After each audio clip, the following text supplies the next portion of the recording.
अर्जुन को तपस्या करने पर दिव्यास्त्र के संग मिला था नपुंसकता का श्राप। जानिए किस्सा। दोस्तों, महाभारत में गुरु द्रोणाचार्य भीष्म सरीखे योद्धाओं से युद्ध करने के लिए पांडवों को अतिरिक्त शक्तियों की जरूरत थी, जिन्हें कठिन तप कर देवताओं से हासिल किया जा सकता था। वेदव्यास के सुझाव पर अर्जुन को इसके लिए तप करने को चुना गया। दोस्तों, व्यास की सलाह पर दिव्यास्त्रों की प्राप्ति के लिए अर्जुन ने तप किया। इंद्र दिव्यास्त्र देने धरती पर आए, लेकिन यहाँ उर्वशी अर्जुन पर मोहित हो गईं।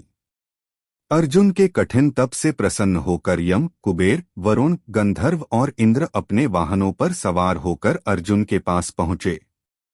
सभी ने अपने अपने दिव्यास्त्र अर्जुन को दिए। देवराज इंद्र के कहने पर अर्जुन ने गंधर्व चित्रसेन से नृत्य की भी शिक्षा ली। इसी दौरान इंद्र की अप्सरा उर्वशी ने अर्जुन को देखा तो वह मोहित हो गईं।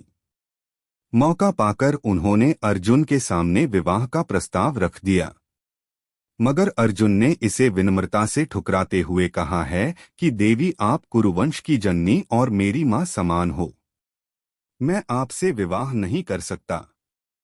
इस पर क्रोधित उर्वशी ने अर्जुन को नपुंसक हो जाने का श्राप दे डाला।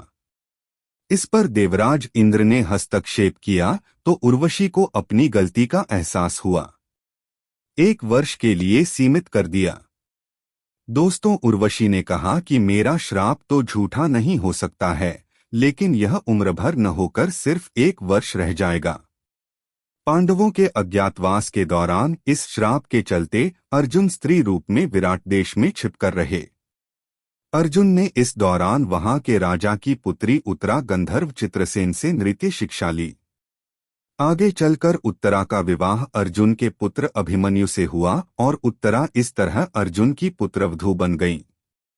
उत्तरा पर ही गर्भावस्था के दौरान अश्वत्थामा ने ब्रह्मशिरा चला दी थी, जिसके चलते गर्भस्थ परीक्षित मृत हो गए। बाद में श्री कृष्ण उन्हें जीवित किया।